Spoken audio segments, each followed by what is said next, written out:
Tylenol, pregnancy, autism. We're about to dip our feet in the waters, and it's chilly in there. Don't say Tylenol, say acetaminophen. Acetaminophen, still chilly. Yeah. Welcome to Talking with Docs. I'm Dr. Brad Weiner. I'm Dr. Paul Zales. Hot topic. Right. Hot topic. This is kind of a follow-up on the video that we made before, looking at Tylenol, acetaminophen, versus ibuprofen. And I think because historically, throughout med school, everyone said, oh, Tylenol's 100% safe, no risk. We joke, take as much as you want, nothing bad's going to happen. Give it away at Halloween. We took a little closer look and said, well, it's mostly, it's like one of the healthiest, safest pain medications that exist, but it does have some risk. Sure it does. So let's talk about what it is, what it's used for, what the deal is with women who are pregnant who have either a fever or pain, what are their choices, why is it a risk to the baby, and what's the deal with the autism link that has become really prominent in the media right now? I think this is going to be a viewer-driven decision here. I want our viewers to decide, because I have two papers. Yes, very recent, 2025, like August. Okay, and one from 2024. Right. Normally when we do Journal Club, we give you one paper. Right. We're giving you two papers that say different things. Like a point counterpoint? Yeah. Okay. And then we're going to let you guys decide what you think. Leave a comment what you think about all of this kind of stuff. Right. Okay, so when did this start? When did autism become linked with acetaminophen? Well, it looks like, I went back, it looks like the early 2000s,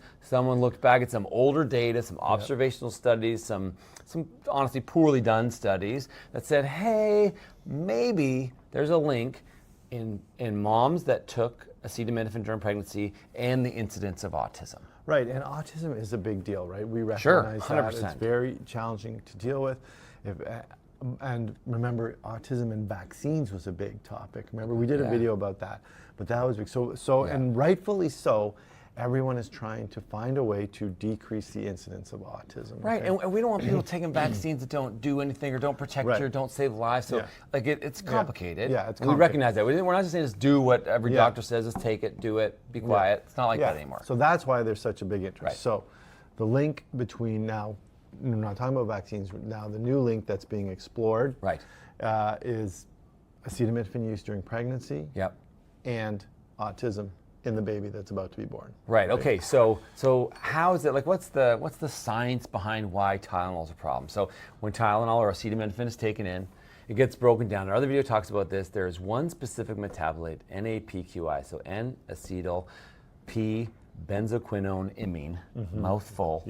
And this is something that is typically mopped up by the glutathione in our bodies and processed by our livers. Right. If you take a lot of Tylenol, or if you are an immature human like a baby, the thought is that maybe their liver and glutathione systems are going to become overwhelmed, and then this is going to lead to problems, and specifically problems related to neural tube defects and autism in this current concern. Okay. So just on a quick side note, if you said, I need to take acetaminophen, I'm really worried about my glutathione, just a little side note, there are ways that, here it comes. So thank you. Broccoli. So the way to boost your own glutathione is with sulfur-containing vegetables. So garlic, onions, and your cruciferous vegetables. So broccoli, cauliflower, Brussels sprouts. It's like a dream, really, for a plant-based eater. Like, okay, bring it on. The other thing is vitamin C content of fruits and vegetables also can help as an antioxidant. Deal with some of this. And the last thing is there's some evidence that maybe taking a supplement called N-acetylcysteine, which is a precursor to glutathione, may help deal with some of the stress on your liver. Right. Okay. Okay. Now, in order to answer a clinical question, we look at the science, right, behind it. You just gave us some of the science and like the basic science about how it works. Yeah. But then we look at clinical studies. Yeah. All right. Oh, quick side. Should we talk about why pregnant moms can't take other stuff instead of acetaminophen? Like, why is it even an issue before we get into the articles? No. Okay. Okay, I'm just kidding. Okay. Yeah. Okay, fair enough. so some people are like, well, listen, okay, fine. I'll push the acetaminophen to the side. Why can't it just take, ibuprofen or aspirin? So it's a very, very specific reason. So cyclooxygenase is an enzyme that is in the inflammatory pathway that is typically blocked by most anti-inflammatories, different levels in different parts of the pathway, but it really ultimately all leads to reduced prostaglandin synthesis and reduced prostaglandin activity. So in the first trimester, if you block this pathway, it sometimes or has been shown to potentially lead to a miscarriage in some studies. But more importantly, in the third trimester, when you are an immature fetus in the womb, the blood that comes to your body does not go to your lungs to get oxygenated because your lungs aren't working yet because you're literally in a swimming pool. So what it does, it goes through something called your patent ductus arteriosus, or your PDA. It's a tiny little vessel that goes from your pulmonary artery that leads to the lungs, and it bypasses the lungs and goes straight to your aorta. So it doesn't even go to the left side, it goes straight to the aorta. So the PDA has to stay open until you're born. If you take anti-inflammatories and reduce the prostaglandins, this can close, and then this can obviously cause severe problems, including potentially preterm birth, low birth weight, reduced amniotic fluid, and potentially death. So we got to keep that thing open, and then once you're born, prostaglandins normally go down, and then it closes on its own. I like my first answer better. No.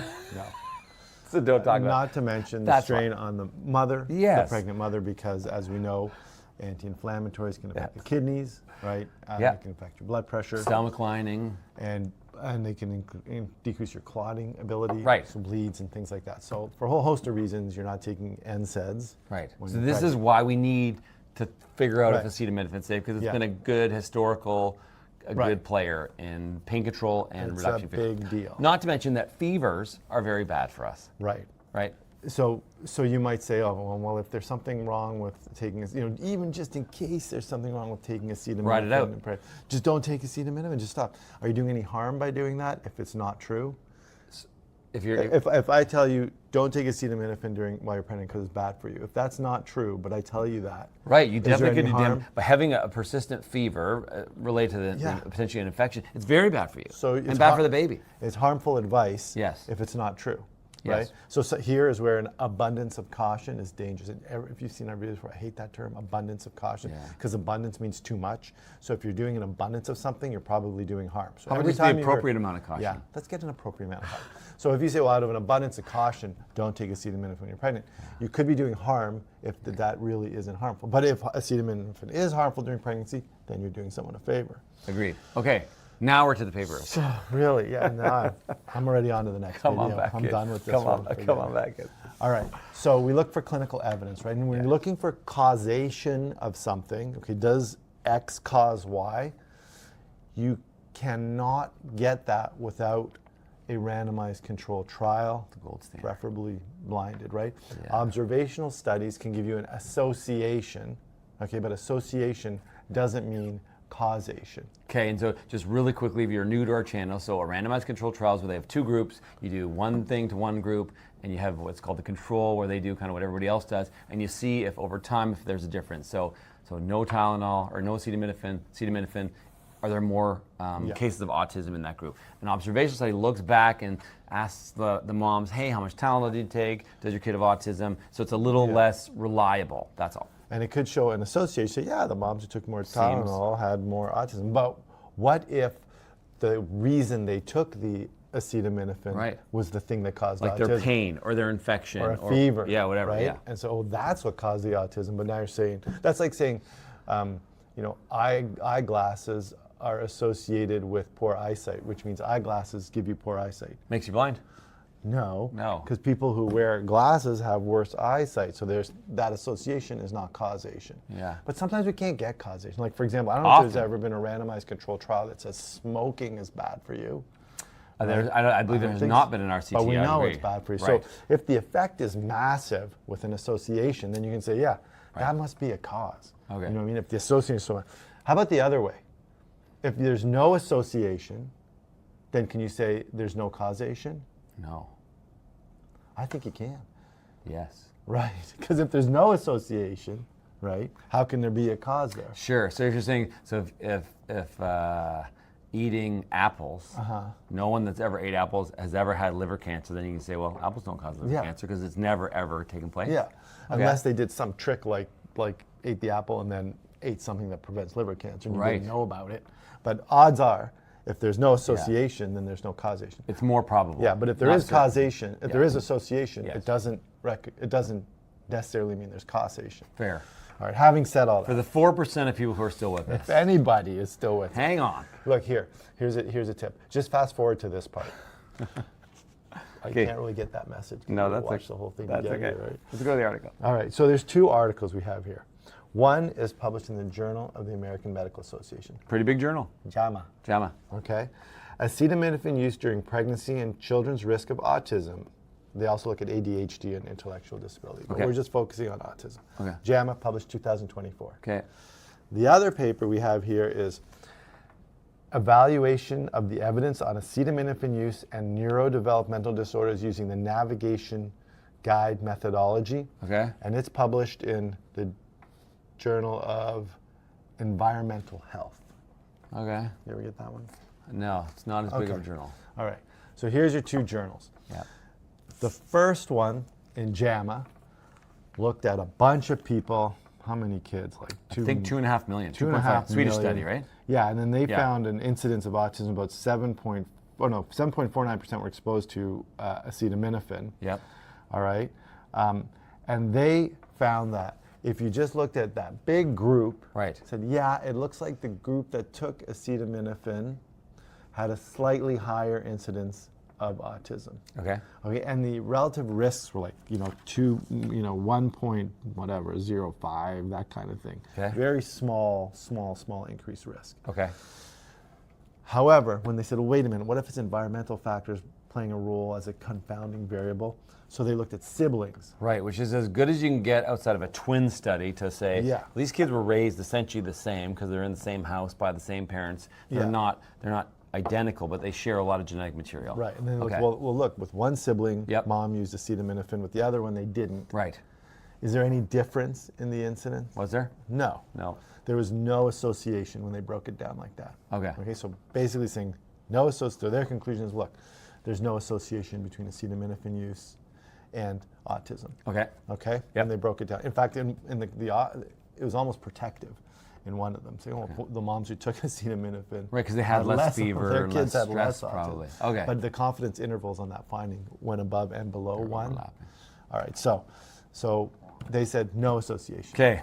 Then you have Any conflicts in that? Authors making money about? Oh, we'll get to that. We'll Okay, get to that. okay. And the other paper, I'm just saying what the paper said. Got it. This one, the evaluation of the evidence. So this paper didn't do any original experiments themselves, but they looked back at a bunch of papers that were done, starting over 25 years ago. Which still could be a very useful way to could be. glean scientific information. Like Yeah. that strategy alone is commonly used and very useful, Yeah. But remember, older papers Yeah. don't give you the same quality of evidence as newer papers. Agreed. Typically, right? Yep. Older data. Sure. Just like medicine has changed the way we treat people, same way with the way we research. It's changed over the last 30 years. Okay. However, they used some old papers and some recent papers and just tried to pool all the results together. Yep. And they came and said, no, wait, from the stuff we've looked at, there is an association. They found 46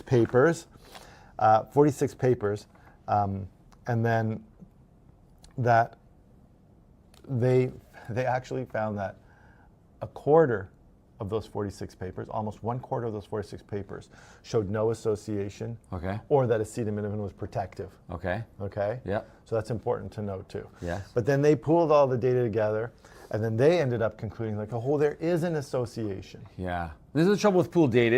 It can Okay. help find some smaller changes if they're consistent. Yeah. That's good. But Yeah. sometimes it can make it Yeah. more confusing because if some said no, some said yes, you kind of come closer to the middle. Right. It's tricky. So now we're gonna let you guys decide which one you believe more, and we'll go through. Leave a comment. You mentioned, let's look at some different aspects of these papers. Okay. The first thing we look at often, and we've said this in our videos before, is look for a conflict of interest. Is there a conflict of interest? And good journals nowadays publish that. They make you put in your conflict Yeah. of interest. Okay, so the authors in this one, the JAMA article that said there's no association, I think one or two authors were involved in startup companies looking at food supplements or nutraceuticals. But they're not like stockholders or founders of acetaminophen. No, if someone worked for a company that makes acetaminophen, Right. I'd be worried or something like Agreed. that. None of that's happening here. Right. However, the senior author, or the last author in this paper in the Journal of Environmental Health, Yep. is involved with class action lawsuits against the makers of acetaminophen. He's an expert witness. So what that means is he's being paid by lawyers to provide evidence, which is fine. I do that. I'm an expert witness Sure. very often. That's part of how we settle these lawsuits. However, you decide if you think that is a conflict of interest. Is it a conflict of interest for the author of this paper also to be paid for by lawyers to produce evidence Right, and some people would say, well, if he just believes it's the truth, if it's the truth, then hey. That's why he's the expert witness. If you're an expert witness saying that smoking causes lung cancer, no one's going to get mad at you because, hey, you're an expert witness. Well, it's because... I don't know. I don't know if it's right. The best person who can decide if this is a conflict of interest is you. Agreed. I'm chair of our I agree with you. Chair of our research ethics board, and the board is not a bunch of doctors. The board is, I'm the only doctor on it. We have lawyer, we have pharmacists, we have members of the community, nurses. It's a whole bunch of people like you, the viewers, to decide if something's ethical or not. So you decide. Is the fact that that author is paid by lawyers to produce evidence that acetaminophen is bad for you, that's up to you. So that's the first thing. The second major difference between these two papers is where they're published. Sure. So Journal of American Medical Association is a highly respected, very difficult to publish in that. It's like a tier 1 journal. It has an impact factor in the 50s, 55. Okay. Impact factor measures how impactful their research is. Journal of Environmental Health has an impact factor of 5. Okay, so 10 times less impactful. Yeah, and it's kind of weird paper to be putting in environmental health, because this paper, I looked at this paper and what's their MO? They look at the environment and the impacts of environment on health. That's kind of what this journal is about, not so much pharmaceuticals. So if I did this research that showed that there's association, I'd be looking to publish it in JAMA. You might shop it around at JAMA. JAMA, New England Journal of Medicine, pharmacology journals. And what happens is when you do research, journals, you send the paper in, and then the editors, they look at it and they're like, sorry, A, it's not kind of our thing, or B, it's not a good enough paper for us to put in our journal. Right. Yeah. So that's another major thing that sort of... It's a red flag. Yeah, well, it's up to you to decide. Yeah. Maybe it is great research and they just wanted to publish it in this smaller, less impactful journal. Maybe. And then the other difference is this is actual research that these people did. They looked at subjects and they measured a difference. Yeah. Okay? It's still retrospective, still looking for association. It's not a randomized controlled trial. This one just pulled together data from previous papers, but the data they pulled together isn't the same. Like every paper that they're pulling together wasn't written the same way. They didn't look at the same outcomes. Right. The definition of autism was different. Right. Some of these looked at continuous variables, and other ones looked at discrete variables. And despite all the differences in those papers they pulled together, they still tried to pull them together, which is kind of a major flaw in it. And I thought, well, I wonder, since this was written in 2024, this was written in 2025, did these guys include this paper in their study? I suspect they didn't. They did. Oh, they did. They did. However, they included both aspects of it. They included the big gross data where they didn't correct for siblings. Right. And then they, as another paper, they included the one with siblings. Okay. Okay, and then keeping them separate instead of just taking the refined data and including that. Okay? So where does that leave us, Paul? Well, and the other thing is, remember, almost a quarter of these papers that they reviewed said there's no association or acetaminophen is protective, yet their findings still said, oh, there's association, acetaminophen during pregnancy is bad. So that makes you wonder, too, how can a quarter of the papers you found say otherwise to what you're saying? Agreed. So having said all that, you guys have to decide what you think the truth is. Oh, and the other thing is these authors, remember, these are the authors of the paper. In their conclusions, they say themselves, kudos to them for saying, hey, look, observational limitations preclude definitive causation, meaning we can't prove causation. They said further research is needed to confirm these associations and determine causality, which is good. And these authors, kudos to them, even though they published it in a much smaller journal, didn't do a great job collecting data together. May have some conflicts of interest, that's up to you. At least they do say untreated maternal fever and pain pose risks such as neural tube defects and preterm birth and other problems. And we recommend judicious acetaminophen use during pregnancy. So they actually recommend using it. Use acetaminophen if you got a fever. Yeah, okay. So those are the two papers. The other thing I would say is that all of the governing medical bodies like pediatrics, obstetrics and gynecology, and family medicine have all said, yeah, we still believe that this is safe. Everything in life, and particular medications, have a measurable risk, but that the risk of not doing something is greater. Okay. So that their recommendations have not changed. Okay. So, viewer, now we've given you the evidence. Yep. We've helped you critically appraise. And we're going to put links to these articles. You can read them yourself and take what you want from them.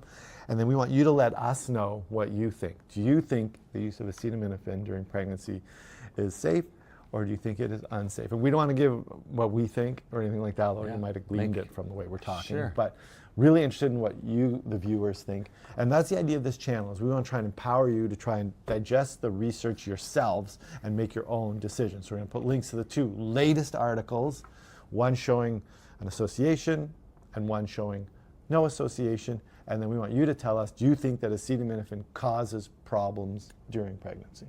I'm exhausted. I need some acetaminophen. Well, it's bad for you. There you go.